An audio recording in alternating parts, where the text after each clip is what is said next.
নমস্কার বন্ধুরা, রোমাদি গোয়িং চ্যানেলে তোমাদের সকলকে স্বাগত। কেমন আছো সবাই? আশা করি তোমরা সকলেই ভালো আছো, আমরাও ভালো আছি। তো আজকে হলো রোববার, এখন ঘড়িতে বাজে সকাল 9টা। এখন থেকে ব্লগটা স্টার্ট করছি। আজকে আকাশটা দারুণ লাগছে, জামা কাপড় সব মেলে দিয়েছি। আজকে বাপের বাড়ি যাব, বিকালে যাব। তো চলো, দিদার সাথে গল্প করতে করতে সময় কেটে যাচ্ছে। তো চলো দিনটা শুরু করা যাক, নিচে যাই। খুব তো সকালবেলা আজকে বেগুন ভাজা দিয়ে রুটি খাওয়া হবে। এখানে নোটে শাক কেটে নিয়েছি, আর কুমড়ো পটল ভাজা হবে। আর বাবা চিকেন এনেছি, চিকেন করব। আর তাতানের ডাল আর হচ্ছে তোমার আলু ডিম সেদ্ধ, এটাই করব, ব্যাস এতেই হয়ে যাবে। তো পটল ভাজাগুলো আগে করে নিই। দিদার নিরামিষ যেহেতু খাই, দিদার আবার কী হয়, এই ভাজাভুজি দিয়ে দিদার খাওয়া যায়। আর দিদা আলু সেদ্ধ ঘি এইসব দিলেই দিদার হয়ে যায়, দিদার অত তরকারি লাগে না। তাই জন্য আজকে এই 3 রকম ভাজা, শাক আর আলু সেদ্ধ দিলেই দিদা খেয়ে দেবে বলেছে। তো চলো, ঘি দিয়ে দিদা খাবে, তো এগুলো করে নিই, চলো।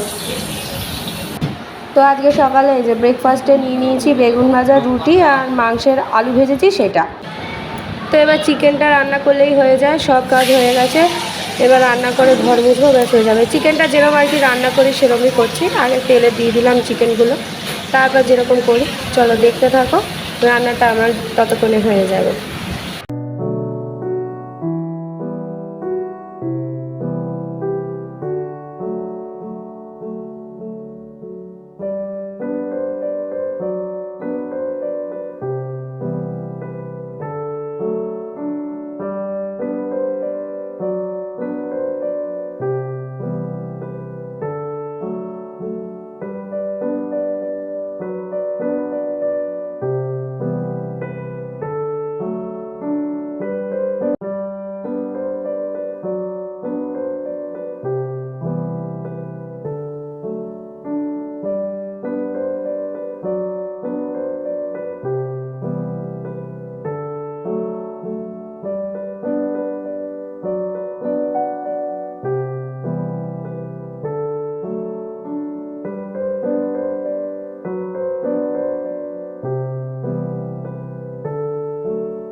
তো খাওয়া দাওয়া সব কমপ্লিট হয়ে গেছে, এবার রেডি হবো। এখন ঘড়িতে তোমার দীপক এলো কটায় জানো? 4টের সময়। তো এখন ঘড়িতে বাজে তোমার 4:45। এখন রেডি হবো, কারেন্টের কিছু জিনিস কেনার আছে। তো সেই কারেন্টের জিনিসগুলো কিনে তারপরে মার কাছে ঢুকবো আর কি। দেখি তাতান যদি মার কাছে থাকে তো মার কাছে রেখেই যাব, ওই বাড়ির মায়ের কথা বলছি। তো ব্যাগপত্র সব গুছিয়ে নিয়েছি, সবই প্যাম্পাস আছে। তাতানের প্যাম্পাস নিয়ে নিয়েছি, অনেকগুলো প্যাম্পাস একসাথে নিয়েছি, কারণ বৃষ্টি বৃষ্টির ওয়েদার তো বাড়ি থেকে যদি বেরোতে না পারি, তাই জন্য একসাথে অনেকগুলোই নিয়ে গেলাম। এইবারে আগে যেমন কটা লাগতো নিয়ে আসতাম ইয়ে কথা, কিন্তু এইবারে একেবারে নিয়ে যাচ্ছি যাতে আর বাড়ি থেকে বেরোতে না হয়। তো দেখি এবার রেডি হই, তাতান সারা দুপুর আজকে ঘুমোই, ও গাড়িতে যেতে যেতে ঘুমিয়ে পড়বে। চলো রেডি হয়ে তারপর কথা হচ্ছে। তো বাড়ি চলে এসেছি অনেকক্ষণ আগে, ফ্রেশ হয়ে গেছি, অনেক কিছু ওই কারেন্টের জিনিস কেনার ছিল, তো দীপকগুলো নিয়ে গেছে গাড়ি। তো আসার সময় তো এই যে সিঙ্গারা আর ভেজিটেবল চপ কিনে আনা হলো, তো এখন এগুলোই খাবো। চলো, আর প্লিজ দিলে আরম্ভ হয়ে গেছে, ওটা দেখছি। চলো, তো খাওয়া দাওয়া সব কমপ্লিট হয়ে গেছে। দিদি আজকে ফ্রাইড রাইস, মটন, তারপরে হচ্ছে তোমার কী পাঠালো, চাটনি, এগুলো পাঠিয়েছে। তো একটু একটু টেস্ট করে রেখে দিয়েছি, কাল সকালে খাবো, আজকে রাতে খাইনি। মা লোটে মাছ করেছিল, তো লোটে মাছ দিয়ে ভাত খেয়েছি। তো স্নান টান সারা হয়ে গেছে, এবার শোবার বেলা। এখন ঘড়িতে 11:15 বাজে, এবার শোবো। অনেক টায়ার্ড লাগছে আজকে, সারা দুপুর ঘুমোইনি তো। তো চলো, আজকে এইভাবে কেটে গেল। আবার আর একটা নতুন ব্লগ নিয়ে অবশ্যই হাজির হব। ততদিন সুস্থ থেকো, ভালো থেকো, সকলকে ভালো রেখো। যারা এখন অবধি আমার চ্যানেলটিকে সাবস্ক্রাইব করোনি তারা প্লিজ সাবস্ক্রাইব করে দিও। তো চলো, tata, bye bye, good night.